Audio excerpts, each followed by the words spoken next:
if the gift received is of immovable property from the non-relative. Non-relative is the friends other than the family.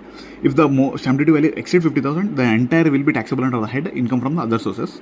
If the gift is monetary gift or a monetary gift or a movable property gift, if it's non-relative, up to 50,000 is exempt. But more if the monetary gift exceeds if it exceeds more than 50,000, it's entirely taxable. Okay, this is one of the summary of the table of the gift taxation. Example, nothing but relative gift.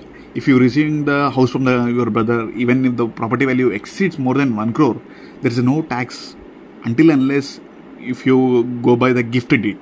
You should go by the gifted deed, then only the entire income is exempt. Okay.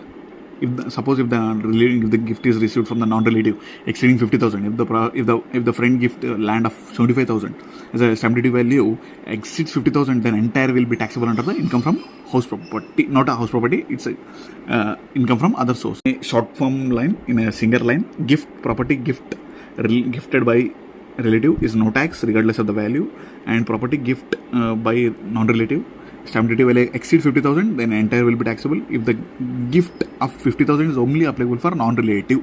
Okay, this is one of the crux of the gift taxation. If you want to exempt these are the formalities. The gift deed should be registered. Gift deed should be registered, and the property documentation should be maintained. Gift deed should be registered under the Transfer of the Property Act 1882 and Registration Act 1908. If the immovable property is gifted, it's mandatory to get tax exemption to give. It is in order to get a tax exemption, you should make a gift deed. Okay, then stamp duty and registration charges should be paid. Even if the if the exempt income is for income purpose, say gift from the relative, you should need to pay the stamp duty value. Okay, the crux is nothing but you should prepare the gift deed and you should register, and then you can claim the exemption. Okay.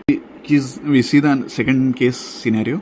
If the gift from the NRI, if you receive the property in India from a relative who is an NRI, the tax exemption also still applicable. 56(2)(10) does not distinguish between the resident and non-resident, and the NRI can give the FREMA rules will also apply, and NRI can give the residential and commercial property in India to resident, no RBI approval needed. Okay, and in case of the agricultural land and plantation property and farmlands cannot be gifted by NRI to resident without approval of the RBI. These are the crux of the gift taxation. Okay.